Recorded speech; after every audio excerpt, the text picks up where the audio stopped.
The countdown clock on my display reads 59 minutes and 40 seconds, and my hands will not stop shaking. My name is Vantor Ashkel, and I am an intelligence officer of the Sarn Dominion, standing on the bridge of the Kolanash, the personal throne vessel of Emperor Vok Theran.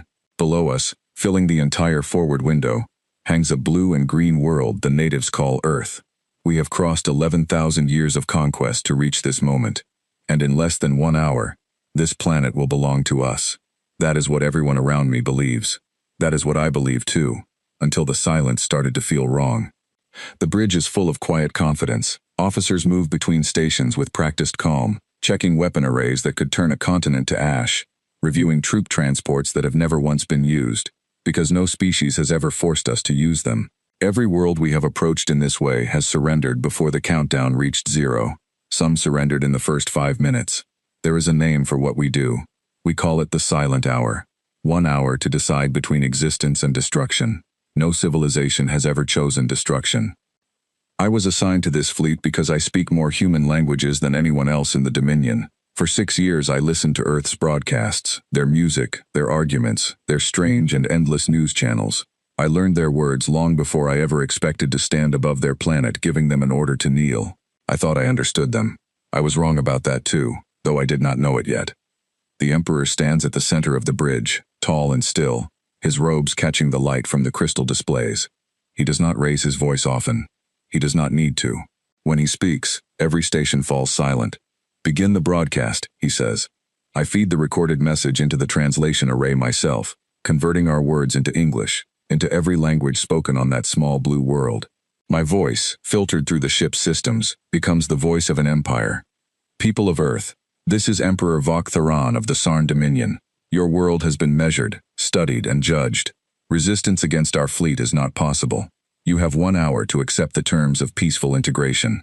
At the end of that hour, if no answer is given, this fleet will proceed with full authority to secure your world by any means required. This is not a threat, it is a fact. The choice belongs to you." The message goes out across every frequency Earth uses to speak to itself. Radio, television, satellite relays, even the old undersea cables we tapped months ago while their scientists were still arguing about whether we were real. 60 minutes, that is the mercy we offer. 60 minutes to decide whether millions of people live in comfort as citizens of the Dominion, or vanish under fire from ships they cannot see coming. I expect noise, I expect panic. Every world we have approached responds within the first 10 minutes with pleading messages, offers of surrender, desperate promises. The humans have been broadcasting distress calls and arguments and music into space for over a century. I expect their radios to explode with fear.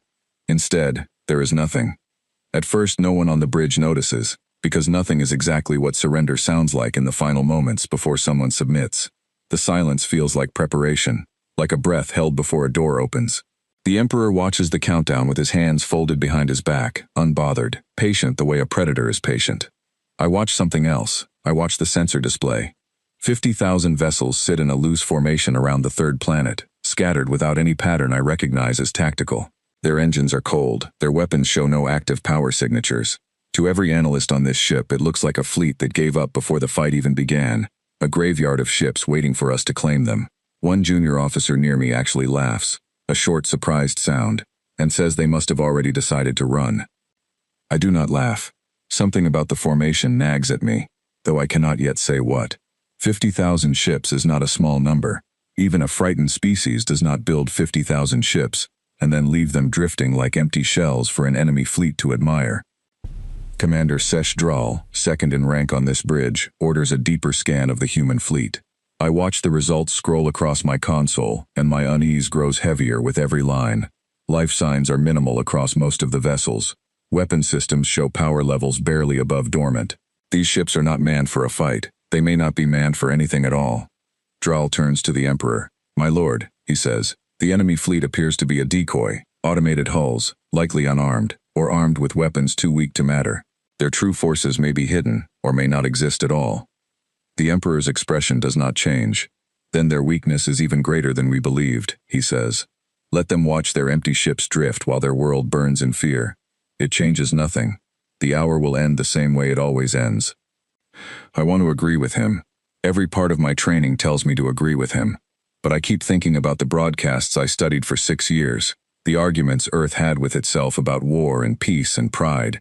The songs that talked about standing tall when everything said to kneel. I think about a species that fought wars against itself for thousands of years and never once, in all their long and messy history, simply gave up because someone bigger told them to. The countdown reaches 50 minutes. Nothing changes on the human channels. No pleading, no offers, no fear. I check the old intercepted archives out of habit, pulling up recordings from decades of listening posts scattered near their solar system. I find fragments of speeches, recordings from human conflicts long before we ever arrived. Leaders standing in front of crowds promising that surrender was not something their people did, no matter the cost, no matter the size of the enemy. I remember dismissing these as empty performance when I first studied them. Every species postures, every species boasts before it kneels. That is what my superiors taught me. That is what 11,000 years of conquest has proven, over and over again. Except this silence does not feel like posturing. It feels like patience. 45 minutes remain. A young technician near the sensor array calls out that she has detected faint gravitational disturbances at the edge of the solar system, far beyond the human fleet, far beyond even their outermost moon. The readings are small, easy to dismiss as background noise from a passing comet or an unstable asteroid. I ask her to run the analysis twice. Both times the numbers come back the same. Something massive moved through that region recently, something large enough to bend space slightly, then vanished from detection entirely. I report this to Commander Drawl. He listens, considers it for a moment, then waves it away as an unrelated cosmic event. Comets do not concern us today, he says. Only the fear on that planet concerns us. I do not argue, because I have no proof. Only a feeling that has been growing steadily heavier since the countdown began. A feeling that the empty fleet drifting below us is not a sign of surrender, but a curtain hiding something we have not yet been allowed to see. 40 minutes. Still no answer from Earth. The Emperor finally shows the smallest flicker of something other than calm, a slight tightening around his eyes as he studies the silent channels himself. It is the first time in 6 years of watching him that I have seen him look, even briefly, uncertain. Perhaps they require a demonstration, he says quietly, more to himself than to us. Perhaps fear needs a reminder of its shape. He does not order an attack. Not yet. The rules of the silent hour are absolute, older than any living officer on this ship, older than the Emperor himself. No weapon is fired until the countdown reaches 0, or until the enemy fires first. It is meant to prove our confidence to every world we conquer. We are so certain of our strength that we give our enemies a full hour to accept the inevitable before we act. It has never once failed. Until now, I do not think anyone on this bridge has truly considered the word never as anything but a guarantee. 35 minutes. I request permission to review the broadcast records humanity has sent into space over the last century, not for propaganda or entertainment, but for anything resembling their military doctrine. Drawl grants it without much interest, distracted by reports from other stations. I search quickly, pulling old transmissions, technical papers, Earth once sent into orbit believing no one capable of understanding them was listening. Most of it is fragments, incomplete, decades old. But one pattern keeps repeating across everything I find. Humans do not plan for quick victories. They plan for long wars. They build for endurance, not display. Every ship I have seen from Earth until today has been small, almost fragile compared to Dominion standards. It never occurred to me to ask what they might have built quietly, away from any signal we could intercept, in the years since we first noticed them. 30 minutes remain, and the first true message finally arrives from the human fleet. Not a surrender, not a plea. A short transmission, translated instantly by my systems into words that make the entire bridge go quiet. This is Earth. Your hour is already over. Ours is just beginning. The Emperor turns slowly toward the display where the message glows in careful, deliberate English. For the first time since I have known him, he does not respond immediately. He simply stares at those 6 words as the countdown behind them continues to fall. And somewhere deep in my chest, a cold certainty settles that we have made a terrible miscalculation, and that the 50,000 silent ships beneath us were never meant to fight at all. They were only ever meant to make us watch the wrong sky. The message repeats twice more, calm and unhurried, as if the humans below us have all the time in existence and we have none. This is Earth. Your hour is already over. Ours is just beginning. I feel the weight of those words settle over the bridge like a change in air pressure before a storm. Commander Drawl orders the technicians to trace the origin point of the transmission, expecting to find it coming from one of the 50,000 drifting hulls, some final act of defiance from a crew about to be destroyed. Instead, the trace comes back scattered, bouncing between dozens of relay points across the solar system, deliberately impossible to pin to a single source. Whoever sent it wanted us to know they had sent it, and wanted us to have no idea where they actually were. The Emperor orders a full diagnostic sweep of every human vessel in view. I watch the results build across my console, and the picture that forms is stranger than anything I expected. These 50,000 ships carry no true crews at all. Life support systems on most of them are running at levels barely sufficient to keep a handful of maintenance systems functioning, nothing close to what would be needed to keep tens of thousands of people alive and ready to fight. Weapon batteries show power readings too low to threaten even a lightly shielded scout vessel, let alone a Dominion warship. Drall calls it exactly what it looks like. A bluff, he says, his voice edged with the beginning of relief. An empty fleet meant to make us hesitate before the real surrender comes. I want to believe him. It would be easier to believe him. But I keep circling back to one detail that no one else on the bridge seems to be asking about. If this fleet is empty, if it was never meant to fight, then where is humanity's actual defense? Every species we have ever approached, even the ones who eventually surrendered, gathered their true forces somewhere near their homeworld in those first tense minutes, desperate to look prepared, even when they were not. Earth has shown us nothing of the kind. No hidden battle line forming near their moon. No orbital defense platforms powering up in a last display of pride. Just this silent, empty curtain of ships, and beyond it, a planet that has not sent a single frightened voice into space. I request permission to review the older sensor logs, the readings from before the silent hour began, back when our fleet first entered the outer edge of their solar system 3 days ago. Drall grants it, more out of habit than genuine interest, his attention pulled toward reports from other stations trying to make sense of the human message. I pull the historical scans and begin comparing them against the current fleet positions, and slowly, carefully, a pattern begins to surface that makes my stomach tighten. 3 days ago, when we first arrived, our long-range sensors detected activity near several of Earth's moons and near a scattering of asteroids in their belt, faint industrial signatures consistent with mining operations or old orbital stations. At the time, nothing about those readings seemed important enough to flag for detailed analysis. We were focused on the planet itself, on cataloging its cities and its people and its weak, scattered military presence. Now, comparing those old readings against what our sensors show today, I noticed that several of those faint industrial signatures have gone completely dark, not destroyed, not damaged, simply switched off, as if whatever was operating there no longer needed to hide behind the pretense of ordinary activity. I bring this to Drall directly, laying out the comparison on his display. He studies it for a long moment, his earlier confidence flickering slightly. Perhaps mining stations shutting down for safety, he offers, though his voice carries less certainty than before. Or perhaps, I say, choosing my words carefully, they were never mining stations at all. Before he can respond, a new alert flashes across the sensor grid, and this time even the most confident officers on the bridge fall silent. Gravitational readings, similar to the faint disturbance we detected earlier near the edge of the system, are now appearing in multiple locations simultaneously, clustered around the asteroid belt and near 2 of Earth's smaller moons. The readings are stronger this time, unmistakable, the kind of distortion caused by something enormous moving with great speed and great control. The Emperor finally speaks, his voice sharp enough to cut through the murmurs building across the bridge. Identify those signatures immediately. The technicians work frantically, running every scanning protocol available to us, and the results that come back only deepen the unease spreading through the room.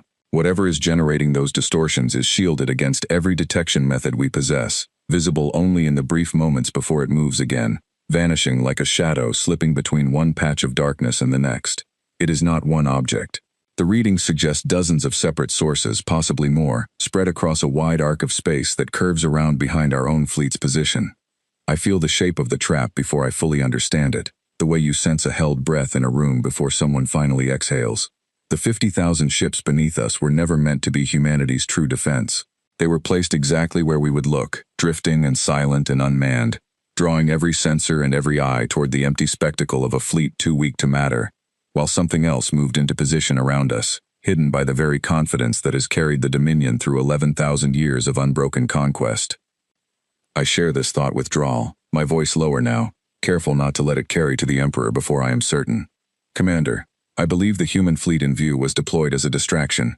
Their true forces may already be moving around our position, using the cover of these decoy ships and the confusion of the countdown to close the distance undetected. Drall's expression hardens, and for the first time since I have served under him, I see something close to genuine alarm cross his face. He orders an immediate perimeter scan, extending our sensor range far beyond the human fleet, searching the space behind and around our formation, rather than simply ahead of it toward the planet. The results take almost 2 full minutes to compile, an eternity when every second feels heavier than the last. When the data finally resolves, the bridge falls into a silence deeper than any I have heard since this mission began. Along a wide curve behind our fleet, previously hidden by the gravitational shadow of a nearby dwarf planet, and by shielding technology far more advanced than anything we believed Earth capable of producing, a second fleet becomes visible. Not 50,000 empty hulls this time, but several thousand vessels, far fewer in number, yet radiating power signatures that dwarf anything we detected from the decoy fleet in front of the planet. These ships are crewed, these ships are armed, and every single one of them is positioned with precise, deliberate purpose along the flanks and rear of our formation. The Emperor stares at the display for a long moment, his composure cracking just slightly at the edges, though his voice remains steady when he finally speaks. "Impossible," he says. "No species advances this quickly. No species hides an entire warfleet without a single leak, without a single failed transmission reaching our listening posts across years of observation.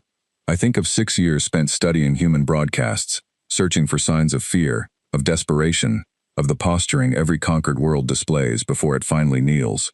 I think of how carefully those broadcasts avoided any mention of true military strength, how every glimpse we were given of Earth's defenses showed exactly the kind of fragile, outdated technology that would make a Dominion fleet feel safe approaching. I understand now, far too late, that we were never watching Earth prepare to lose. We were watching Earth prepare a performance, crafted with patience across years, designed specifically to convince us that this moment, this silent hour, would end exactly the way every other silent hour in our history has ended. 25 minutes remain on the countdown. The human message plays once more across every channel, calm and unwavering. This is Earth. Your hour is already over. Ours is just beginning.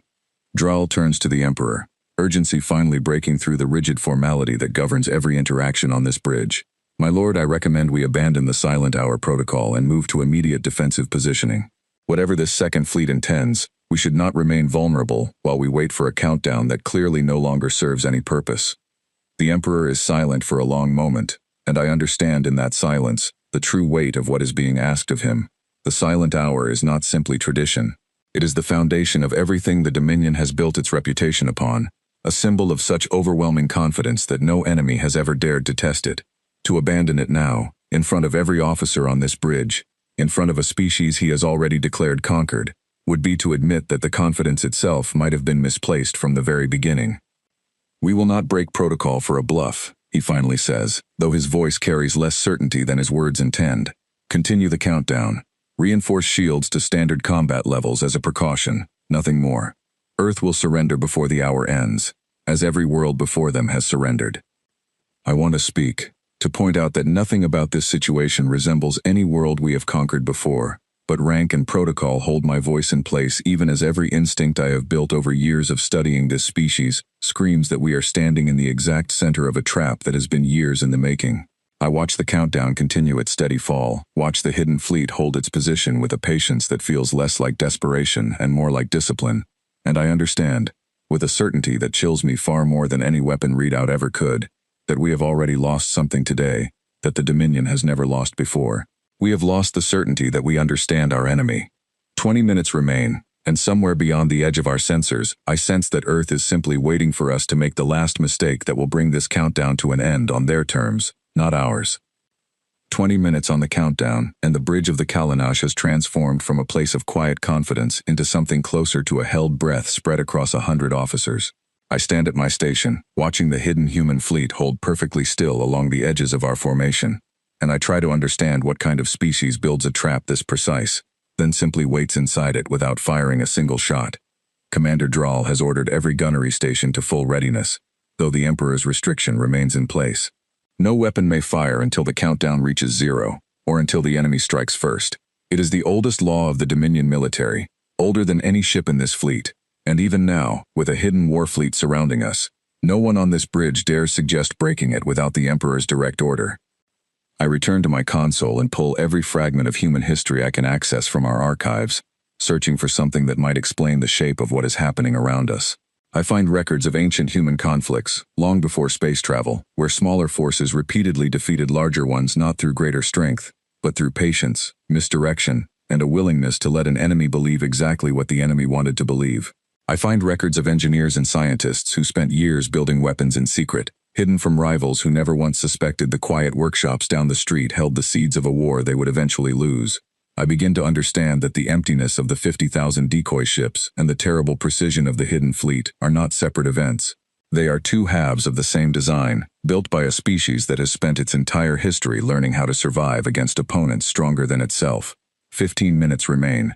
A new alert flashes across my console, quieter than the earlier warnings, easy to miss beneath the tension already gripping the bridge. I study it twice before I understand what I am looking at. Small vessels, no larger than shuttles, have begun moving away from several points along the hidden fleet's position, drifting slowly toward our formation, at speeds too low to register as an attack, too small to justify breaking the Emperor's order to hold fire. I report this immediately to Draal. He studies the readings, frowning, and orders a closer scan. The results come back strange. These small vessels carry no visible weapons, no offensive systems of any kind. Their power signatures are almost entirely dedicated to communication arrays and sensor equipment, nothing that resembles a threat by any measure the Dominion recognizes. Observation drones, Draal murmurs, more to himself than to me. They are watching us, recording everything we do. I feel the shape of the design settling further into place, and the understanding chills me more than any weapon could. Every second of this countdown, every order given on this bridge, every hesitation the Emperor shows in front of his officers, is being recorded, studied, prepared for a purpose I cannot yet fully imagine. Humanity is not simply defending itself today. It is building a record of exactly how the Dominion behaves under pressure, exactly how our confidence bends when it is finally tested. 10 minutes remain. The Emperor stands motionless at the center of the bridge, his gaze fixed on the display showing the hidden fleet's position, and for the first time I see something in his posture that I never expected to witness in 6 years of service beneath him. Doubt. Not fear exactly, not yet, but the particular stillness of a mind working through possibilities it never expected to need. He turns to Draal. Options, he says simply. Draal hesitates only a moment before answering. My lord, if their fleet intends to strike the moment the countdown reaches 0, our shields will absorb the opening exchange, and our numbers should allow us to overwhelm them regardless of their positioning. If they intend something else, something we have not yet identified, then our best option remains readiness rather than provocation. The Emperor considers this, then gives a single, decisive nod. Reinforce all defensive systems immediately. Prepare full retaliatory sequences, ready to fire the instant the countdown ends, or the instant they act against us first. We came to conquer a world, and a world we will conquer, regardless of the games its people choose to play in these final minutes. I want to point out that nothing about the last 20 minutes suggests we are dealing with games, that every move humanity has made has been deliberate, patient, and precise, in a way that feels less like desperation, and more like a plan executed exactly as intended. But the words remain locked behind rank and protocol, and I return to my console instead, watching the countdown fall toward 5 minutes, then 4, then 3. At 2 minutes, something changes. The small observation vessels that had been drifting near our formation suddenly power down their sensor arrays and begin retreating back toward the hidden fleet, moving with a coordinated precision that leaves no doubt they are following a single, unified command. I feel my chest tighten as I watch them go, understanding on some instinctive level that whatever they came to observe, they have finished observing it, and now the true test is about to begin. 1 minute remains. The bridge falls into a silence so complete that I can hear the quiet hum of the ship's systems beneath the tension, the small mechanical sounds that usually disappear beneath conversation and activity. Every officer stands at their station, watching either the countdown or the hidden fleet, waiting for whichever comes first to determine the shape of everything that follows. 30 seconds. The Emperor's hand rests on the edge of the command console, his knuckles pale against the dark surface.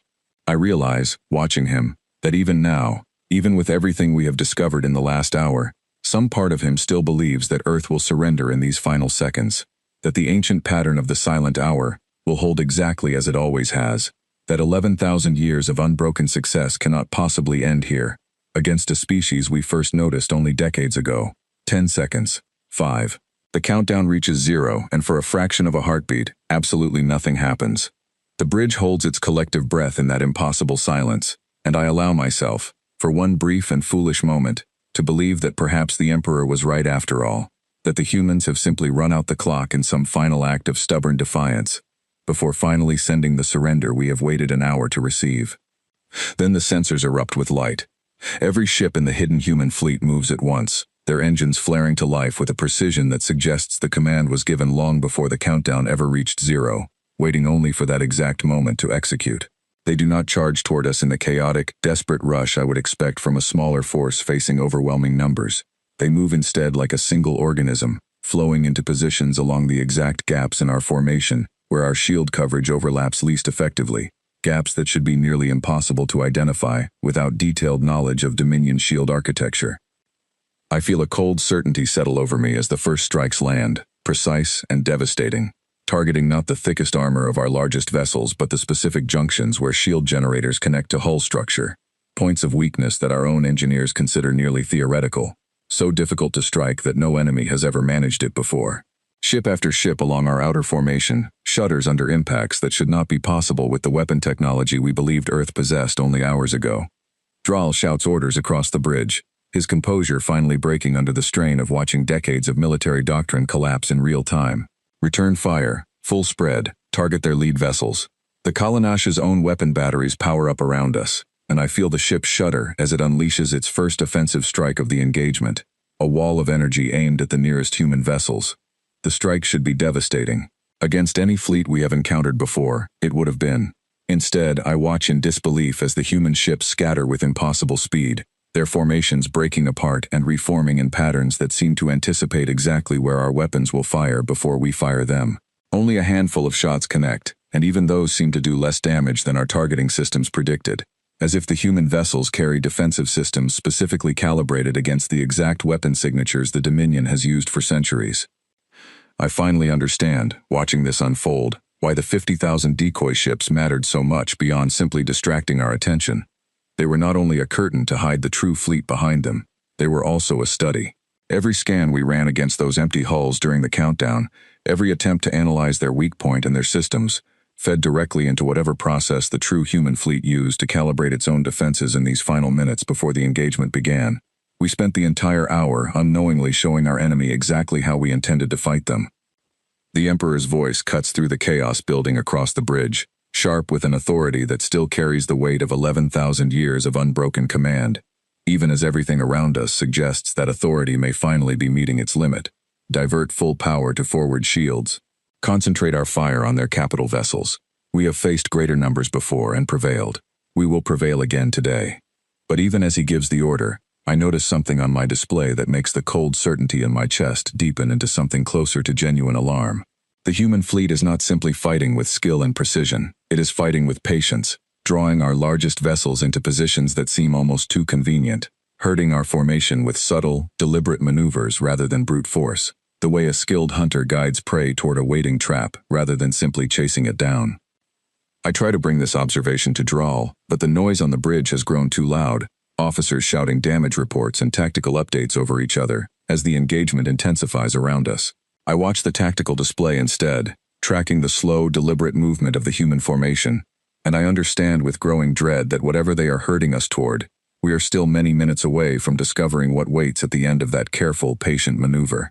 The Kalanash shudders again under another precise strike, this one closer to our own position near the ship's center, and I grip the edge of my console as alarms begin sounding across the bridge, warning of damage to systems I never expected to see threatened in my lifetime of service.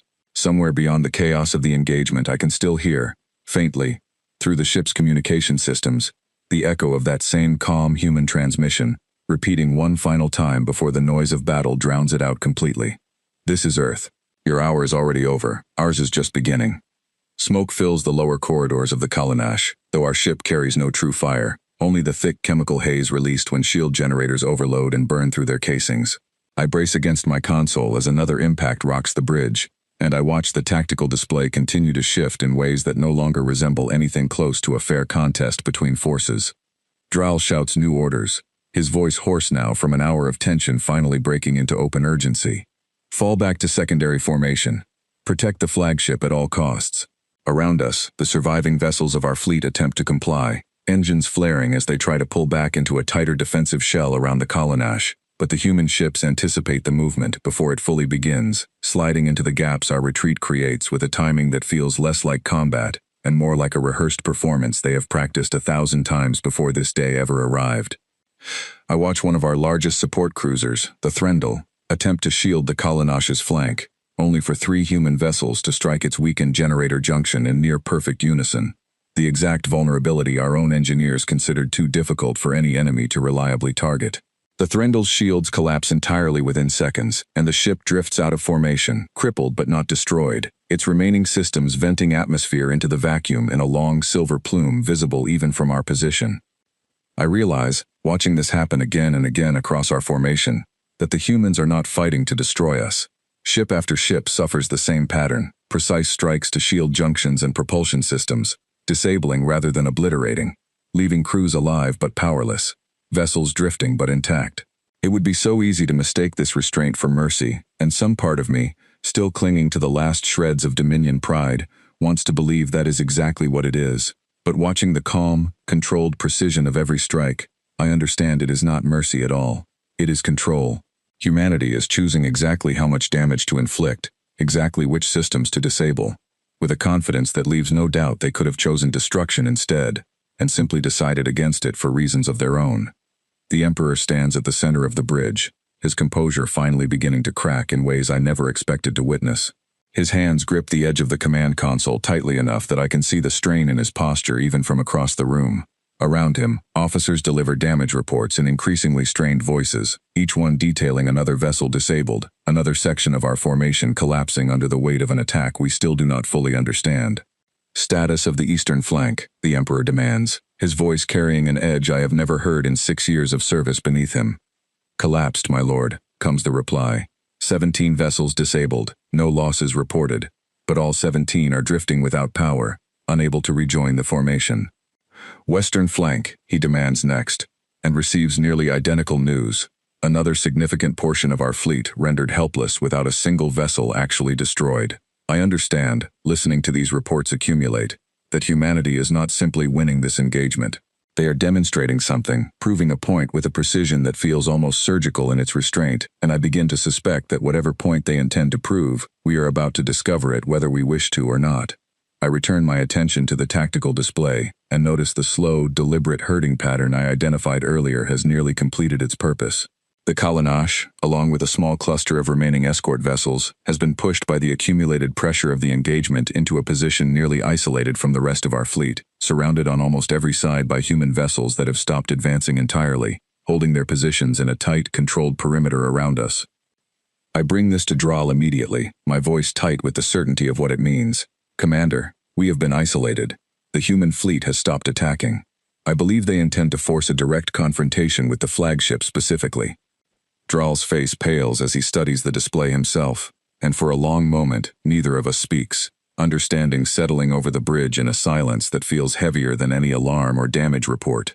The Emperor notices the shift in atmosphere and turns toward us, his expression demanding an explanation before either of us can offer one voluntarily. Report, he commands. My lord, Draal says carefully, the enemy fleet has ceased offensive action against our remaining forces. Our position has been isolated from the rest of the formation. I believe they intend some form of direct communication or confrontation specifically with this vessel. The Emperor's jaw tightens, and I watch him wrestle visibly with the weight of a decision I know he never expected to face in his lifetime of unbroken command. Around us, the human fleet holds its position with a discipline that carries no trace of triumph or aggression, simply a patient, watchful stillness that feels somehow more unsettling than the earlier chaos of open combat.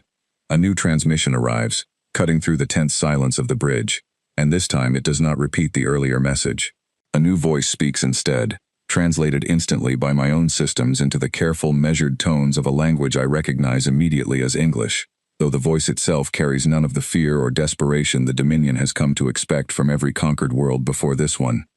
This is Fleet Commander Owen Marlowe of the Earth Defense Coalition, speaking directly to Emperor Vok Theron. Your flagship is currently isolated and unable to receive reinforcement. Your remaining fleet has been disabled without significant loss of life on either side, a choice we made deliberately and could have made differently. We are prepared to discuss terms. We recommend you consider that offer carefully, because it will not remain available indefinitely. The bridge falls into a silence so complete that I can hear my own pulse in my ears. The Emperor stands motionless, staring at the display where the message continues to glow in careful, deliberate translation, and I understand, watching him, that we have arrived at the exact moment this entire engagement was designed to produce. Not humanity's destruction, not even the Dominion's destruction, something else entirely. Something that feels, for the first time in 11,000 years of conquest, like a negotiation offered from a position of genuine strength, rather than desperate surrender. The Emperor turns to Drawl, his voice quieter now than I have ever heard it, stripped of the absolute confidence that has defined every moment of his command since I first joined this fleet. What forces remain to us, he asks. Drawl studies the tactical display for a long moment before answering. The Kalunach remains functional, though our shields are significantly weakened. Approximately 6 escort vessels remain capable of limited combat action. The remainder of our fleet, my lord, is disabled but largely intact. Casualties have been minimal compared to the scale of the engagement. I notice something in Drawl's voice as he delivers this report, a note of confusion layered beneath the exhaustion, and I recognize it because I feel the same confusion myself. Minimal casualties. An entire fleet disabled, humiliated, outmaneuvered at every turn, and yet remarkably few lives lost on either side. It does not match anything in the Dominion's long history of conquest, where victory has always been measured as much by the scale of destruction inflicted as by the outcome achieved. Humanity has just demonstrated overwhelming tactical superiority, while somehow avoiding the devastating losses such a victory would normally require, and I understand, slowly, that this restraint was never an accident. It was as carefully planned as every other element of this engagement. The Emperor stands in silence for a long moment, and I watch something shift behind his eyes, the particular stillness of a mind confronting a truth it has spent an entire lifetime believing impossible. Open a channel, he finally says, his voice quiet but steady. I will speak with this fleet commander directly. I move to comply immediately, my hands working across my console to establish the connection, and as the channel opens, I feel the strange, dizzying awareness that I am about to witness something no Sarn officer has ever witnessed before in the long history of our empire. Not a surrender delivered by a conquered world, trembling and desperate. A conversation, offered calmly, between equals, by a species we arrived here fully believing incapable of anything but quiet submission. The channel connects, and for a moment, neither side speaks. The silence stretching between two fleets that have just fought each other to a standstill unlike anything either has ever experienced before. Then the Emperor draws himself up to his full height, gathering whatever remains of his composure, and speaks the first words of what I already suspect will become one of the most important conversations in the history of our empire. I am listening, Commander Marlowe, he says. Speak your terms. The image resolves on our main display, and for the first time in 6 years of studying this species from a distance, I see a human being look directly at an emperor of the Sarn Dominion, without a trace of fear in his expression. Commander Owen Marlowe appears younger than I expected, his uniform simple compared to the ceremonial robes filling our own bridge, his posture calm in a way that feels earned rather than performed. Emperor Vok Theran, he begins, his voice steady, carrying none of the triumph I might have expected from a species that has just accomplished something no other world has ever managed against us. I want to start by saying that nothing about today was intended as cruelty. Every strike our fleet made was calculated specifically to disable, not destroy. Your crews are alive. Your ships, though damaged, remain largely intact. That was a deliberate choice, and I want you to understand why we made it before we discuss anything else. The Emperor's jaw tightens, and I can see the effort it costs him to respond with anything resembling composure. You speak as though restraint earns you some form of gratitude, he says. You have humiliated an empire 11,000 years in the making. Marlowe does not flinch at this, though something in his expression softens slightly, less triumphant than thoughtful. We didn't do this for gratitude, Emperor. We did it because we studied your history the same way you studied ours, and we learned that every world the Dominion has ever conquered was given exactly one choice: kneel or be destroyed. We wanted to show you there was a third option, one your empire has apparently never encountered before today. I watch the Emperor absorb this, and I notice Drawl beside me has gone very still, his attention fixed entirely on the exchange unfolding across the display. Around the bridge, other officers have quietly abandoned their stations to listen, the ordinary business of running a warship forgotten in the face of a conversation that feels like it is reshaping the fundamental rules our entire military culture has operated under for longer than any of us have been alive. Explain, the Emperor says finally, the single word carrying more weight than any full sentence could. Marlowe nods slightly, as if he expected the request. 3 years ago, your listening posts intercepted our communications and began studying us. What you didn't know is that we noticed your listening posts almost as quickly as you noticed us. We've spent those 3 years learning everything we could about the Dominion, your history, your conquests, the pattern you follow with every world you approach. We learned that your empire has never once faced genuine resistance, because every species you've encountered either surrendered immediately or fought back with technology so far beneath yours that the outcome was never truly in question. We built our entire strategy around one simple fact. You have never had to adapt, because you have never needed to. I feel the truth of this settle over me with an uncomfortable weight, understanding now why the 50,000 decoy ships worked so effectively, why the hidden fleet's precision felt almost supernatural in its accuracy.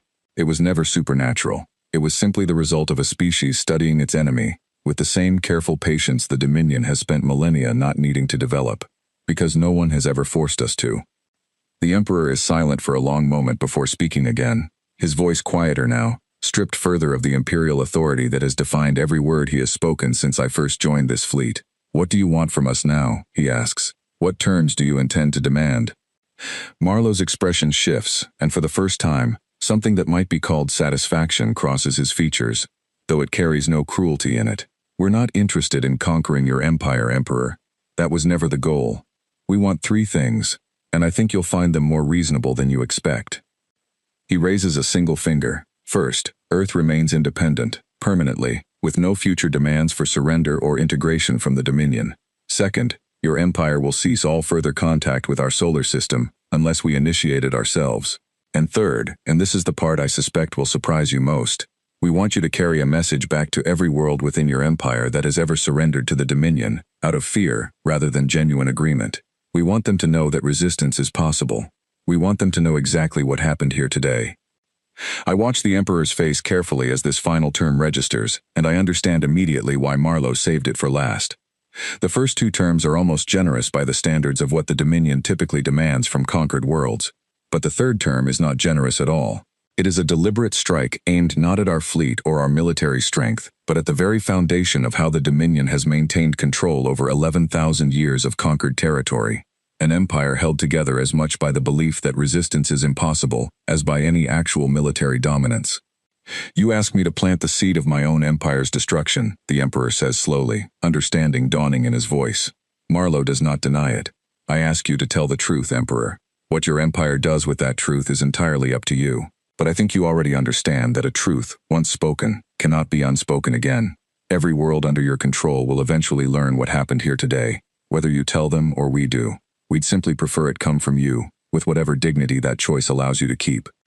The silence that follows stretches long enough that I begin to wonder if the Emperor will refuse entirely, will choose destruction over the humiliation of carrying this message back to an empire that has never known him as anything but absolute in his authority. I watch him closely, and I see the exact moment something shifts behind his eyes, the recognition that refusal here offers nothing but the certain destruction of what remains of our fleet, while acceptance at least offers the chance to shape how this story is eventually told. I accept your terms, Fleet Commander, he says finally, each word costing him visibly. Earth will remain independent. The Dominion will withdraw from your solar system and make no further contact unless invited, and I will carry your message back to my empire, though I make no promise of how it will be received. That's all we ask, Marlowe replies, and something in his tone suggests genuine respect rather than triumph, an acknowledgement of the difficulty of what the Emperor has just agreed to. We'll begin releasing your disabled vessels immediately.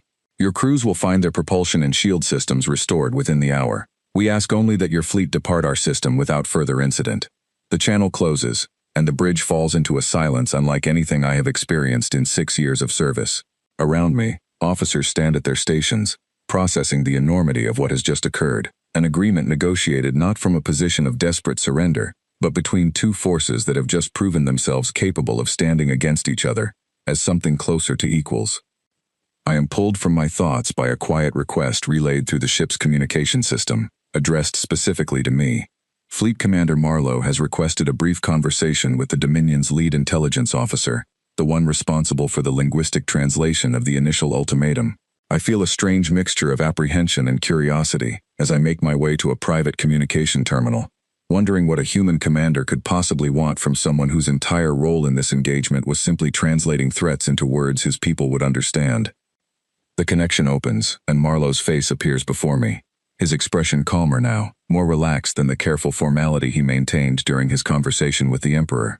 You did the actual language work on that ultimatum, he says, not quite a question. I confirm this, uncertain what response he expects from me. Your translation was excellent, he says, something almost like a smile touching his expression. Genuinely well done, considering how difficult our language can be to render accurately. I wanted you to know that, because I suspect you're one of the few people on that ship who actually took the time to understand us rather than simply catalog our weaknesses. I do not know how to respond to this, and something in my hesitation must show, because Marlowe continues without waiting for a reply. I read your service record when we intercepted your fleet's communications, he says. 6 years studying our broadcasts. That's a long time to spend learning about a people you were told would simply surrender the moment they saw your ships. I imagine that gave you a different perspective than most of your colleagues. I consider his words carefully before answering, choosing my response with more honesty than I expect the Dominion's rigid protocols would normally permit. I did begin to suspect, over those years, that your species would not respond the way our doctrine predicted, I admit. I did not fully understand how deep that difference ran until today. Marlowe nods, as if this confirms something he already suspected. That's more self-awareness than most conquerors ever manage, he says. I hope your empire listens to what you learned today, even if I suspect it won't be easy for them to hear it. The conversation ends shortly after, and I return to my station as the bridge begins the slow process of coordinating our fleet's withdrawal. Disabled vessels gradually regaining power as promised. Crews reporting in with a mixture of relief and quiet humiliation that I suspect will follow this fleet for the rest of its existence. I watch the Emperor stand at the center of the bridge, his posture still upright, still carrying the outward appearance of imperial authority, though something fundamental has clearly shifted behind his composed expression. As our fleet begins its slow retreat from the solar system, I find myself looking back one final time at the small blue and green world we arrived, believing we would conquer within a single hour. I think about the 6 years I spent studying this species from a distance, listening to their broadcasts, learning their languages, quietly building an understanding that none of my superiors ever thought worth taking seriously. I think about the 50,000 empty ships that drew our attention exactly where humanity wanted it, and the hidden fleet that waited with a patience I am not certain the Dominion has ever demonstrated in our entire long history of conquest. I think most of all about the message the Emperor now carries back to an empire that has never once questioned its own inevitability. A message that will eventually reach every world under Dominion control, whispered first in quiet uncertainty before growing, I suspect, into something far louder. I do not know what will become of the Dominion once that message spreads, whether it will strengthen our empire through the lesson learned here, or whether it will begin the slow unraveling of 11,000 years of unquestioned authority. What I know, watching Earth shrink slowly behind us as our fleet withdraws in something far closer to retreat than victory, is that the galaxy has just learned something today that it will not soon forget. There is a difference between a species too weak to resist and a species patient enough to wait for the exact moment resistance becomes overwhelming. Today, for the first time in the long history of the Sarn Dominion, we finally understood which one we had found. And somewhere behind us, on a small world we once believed would simply kneel, I imagine the countdown clock we built to demonstrate our own inevitability now running in reverse, counting down instead toward the moment the rest of the galaxy finally learns what 50,000 silent ships were truly capable of teaching us.